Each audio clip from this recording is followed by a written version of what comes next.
राहुल गांधी नाँ एफआईआर लोकसभा विरोधी दल नेता श्री राहुल गांधी नाँ थाना मामला रुजु। नमस्कार, मु तपन तपन यूट्यूब चैनल को आपण को स्वागत। बीएनएस बा भारतीय न्याय संहितार धारा 115, 117, 125, 131, 3 और उपधारा 5 अनुजाई थाना मामला दाखल करी बीजेपी बा भारतीय जनता पार्टी। बीजेपी दलर दुई सांसद पूर्वतन केंद्रमंत्री अनुराग ठाकुर और दिल्लीर लोकसभा सदस्य बांसुरी स्वराज थाना को जाई एही मामला दाखल करिसेंती। एक दुर्भाग्यपूर्ण घटना पार्लियामेंट संसद भवन बाहर उभय कांग्रेस और बीजेपी दलर पार्लियामेंट सदस्य माने धारणा प्रदर्शन करुवा बेले कांग्रेस दल सभापति श्री मल्लिकार्जुन खड़गे और नगद केरल वायनाड लोकसभा उपनिर्वाचन में जीति संसद को आसीथिबा सांसद तथा कांग्रेस दलर नेत्री श्रीमती प्रियंका गांधी नेतृत्व में कांग्रेस दलर पार्लियामेंट सांसद माने संसद भवन भीतर को जीवा बेले संसद भवन दुआरे धारणा प्रदर्शन करुथिबा बीजेपी दलर सांसद मानक सहित ठेलापेला होइतला। एही ठेलापेला घटना रे बीजेपी दलर दुई सांसद ओडिशार श्री प्रताप चंद्र षडंगी और यूपी श्री मुकेश राजपूत तले पड़ जाई गुरुतर आहत होते।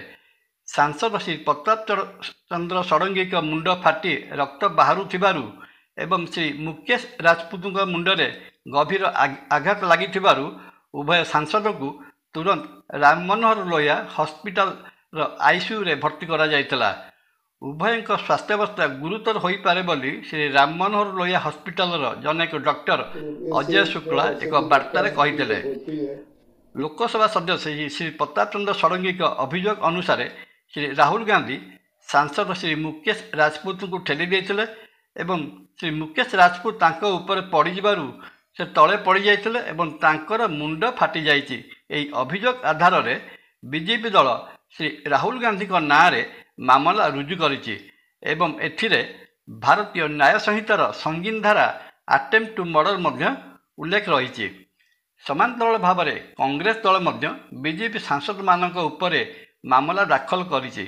कांग्रेस दलर अभियोग अनुजाई कांग्रेस दलर सांसद माने सांसद भीतर को जीवा बेले संसद भवन द्वारे बीजेपी सांसद माने सेमानकु अटकाइथिले एवं संसद भीतर को जीवा को छाड़ी दे नथिले।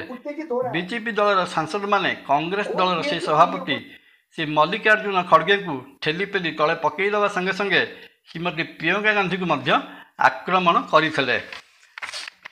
ए संपर्क में सूचना देवाकू जाई कांग्रेस दलर राज्यसभा सदस्य श्री दिग्विजय सिंह गणमाध्यम को सूचना देवाकू जाई कहिसंती श्रीमती प्रियंका गांधी महिला सांसद मानक सह नेतृत्व नहीं संसद भवन भीतर को जीवा बेले लाठी दंडा धरी संसद भवन द्वारे बीजेपी सांसद माने तांकु संसद भवन भीतर को जीवाकू रोकिथिले। एही घटना संपर्क में कहिबाकू जाई बिहार लोकसभा को निर्वाचित श्री पप्पू यादव कही श्री राहुल गांधी घटना समय संसद भवन भीतर थिले एवं से ताकू बाहर को डाकी आनीथिले। घटना श्री राहुल गांधी संपृक्त नहीं। बड़ कथा है संसद भवन बाहर लगी सीसीटीवी देखा जाऊ प्रकृत सतकता जहाँ ताहा पदा को आसीब। अन्य कांग्रेस दलर नेता मानक वक्तव्य अनुजाई संसद में चली शिल्पपति अदानी विरुद्ध में अभियोग तथा संविधान प्रणेता बाबा साहेब आंबेडकर उपरे भारतर गृहमंत्री श्री अमित शाह करिथिबा ताच्छल्य को दृष्टि हटाइबा को जाई बीजेपी एपरी प्रायोजित नाटक करुअछि। जहाँ हेउ भारतीय गणतांत्रिक इतिहास में यह घटना अभूतपूर्व और गणतांत्रिक व्यवस्थार संपूर्ण परिपंथी। जय जगन्नाथ। नमस्कार। तपन।